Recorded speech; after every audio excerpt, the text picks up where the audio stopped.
Mga kababayan, katatapos lang natin mag-discuss about John Vic and Rufa May, 'di ba? Talagang mukhang makalaglag panty itong si John Vic.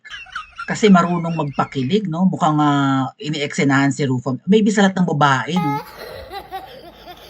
Nagagwapuan ba kayo kay John Vic? Paki-comment na.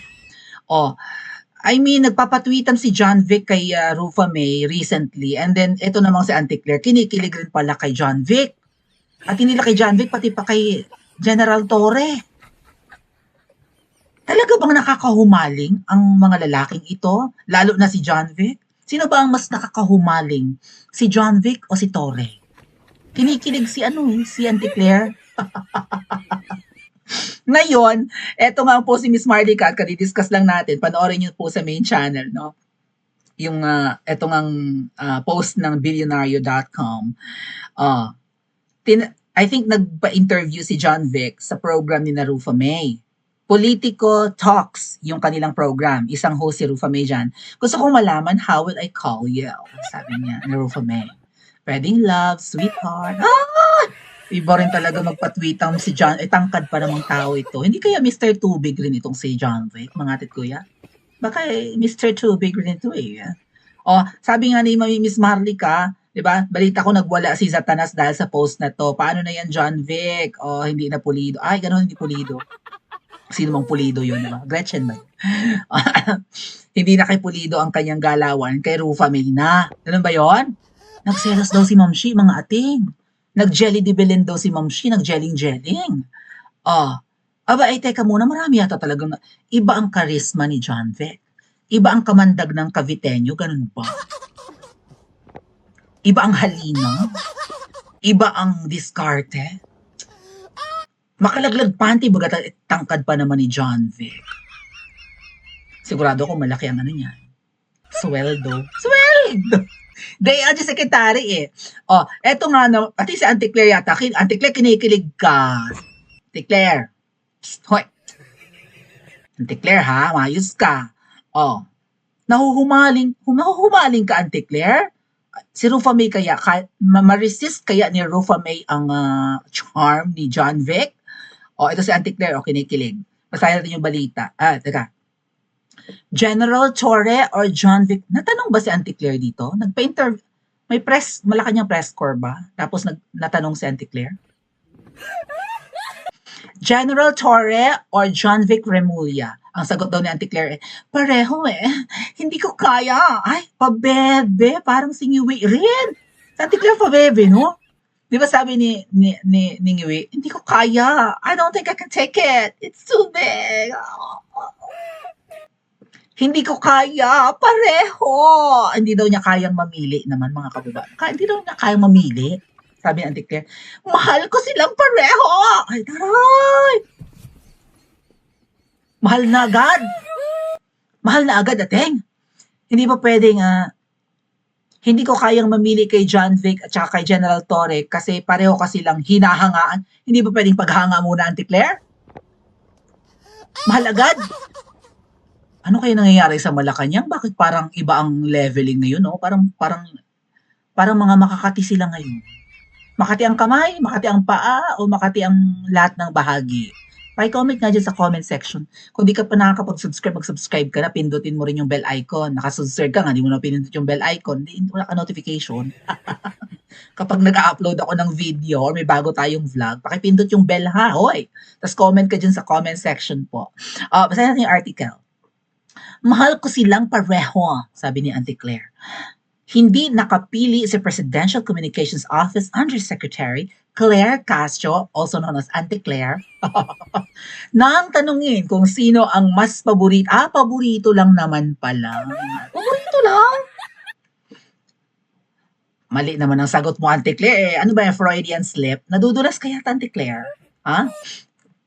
Si Auntie Claire minsan nagkakanda-utal-utal din doon sa kakadaldal. No? Kakatanggol niya kay Ngiwi, nagkakanda-utal-utal na rin siya.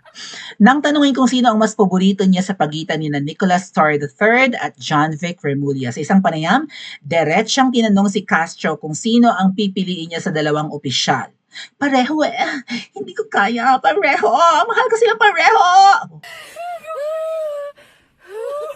Paborito ko silang pareho. Yun ang tamang sagot, Auntie Claire. Tagalog na nga lang eh. Sino ang mas paborito mo sa dalawa? Yun ang tanong. Ayan oh.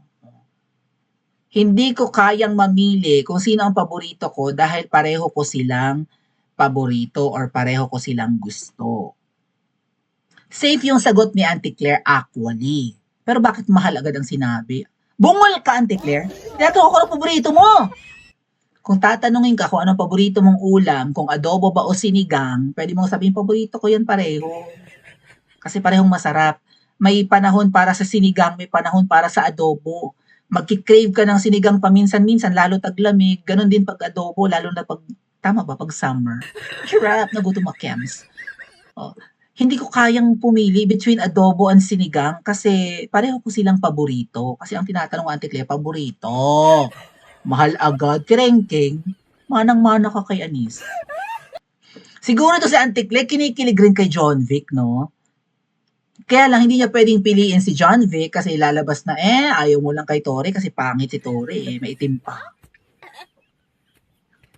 Si John Vic, yay tall, di ba? Yay macho, oh. Pag sinabi kasi na Auntie Claire na, ay, ang gusto ko si Tori, kaplastikan gusto mo pagmumukhang yan? Mas gwapo si John Vic, mas matangkad pa. Kapag namili si Auntie Claire ng isa, either magmumukha siyang nanlalait ng isa, or kaplastikan yung sagot niya. Kasi Auntie Claire, kung tatanungin mo between the two, okay, when it comes to physical appearance, of course, it's John Vic. Right? May tsura si John Vic. Well, si Tori siguro may dating din sa personal. I don't know. Pero si Tori kasi kitang-kita sa pagmumukha yung yung ugali, no? Mabait ba si Tori? Mabait? Mukha namang mabait siya sa picture, di ba? Si John Vic, mukhang mabait pero ang ugali. Pero when it comes to physical appearance, syempre lamang ng ilang paligo si John Vic, mas bata pa Auntie Claire. Kaplastikan kung ang pipiliin mo si Tori, kaya nag-play safe ka, nga lang at nadulas ka mahal, kerengking dito sa Auntie Claire. Hitad rin pabebe. Sabi ng mga netizen, talagang, ang pagmumukha nito. Parang nanggigigil si Tori, parang Auntie Claire, tingnan mo, si Tori, parang natatakam sa'yo, Auntie Claire, piliin mo yung may pagkatanga para bagay kayo. Sabi nung, grabe naman tong netizen na ito, mga bayan. Piliin daw yung may pagkatanga. Ganun ba yun? So, hindi ito opposites attract? Attract? Ganon? Kailangan pareho para birds of the same feather? Ganun ba yun, mga ate? Birds of the same feather flock together? Kasi akala ko pagka when it comes to love life, dapat opposites attract. 'Di ba? Dapat kabaliktaran. Kung syunga yung isa, dapat yung piliin mo matalino. Para kung nasusyunga ka, may magre-replenish ng kasyungahan mo. Kung matalino ang jowa mo, hindi kahit papaano, matututo ka, no? Mabubuhat ka ng konti, may matututunan ka. Kung ikaw matalino, ang pipiliin mo, syunga para under desire mo. Si Ma'am Shi iba, total si Ma'am Shi ang may aral, si Ma'am Shi ang professional, si Ma'am Shi ay abogada, si Ngiwi, tamad. Opposites attract. Right? Si Ma'am Shi, matalino, si Ngiwi, batugan, bagay. Kaya lang, pasakit sa bayan. Ano to mga tanong kay Auntie Claire? Bakit paborito? Maybe she was just asked kung sino sa mga government officials or appointees ang successful ang performance. Performance of duty or sang performance mga atit ko. Pa-comment nga po sa comment section at panoorin ang susunod na video.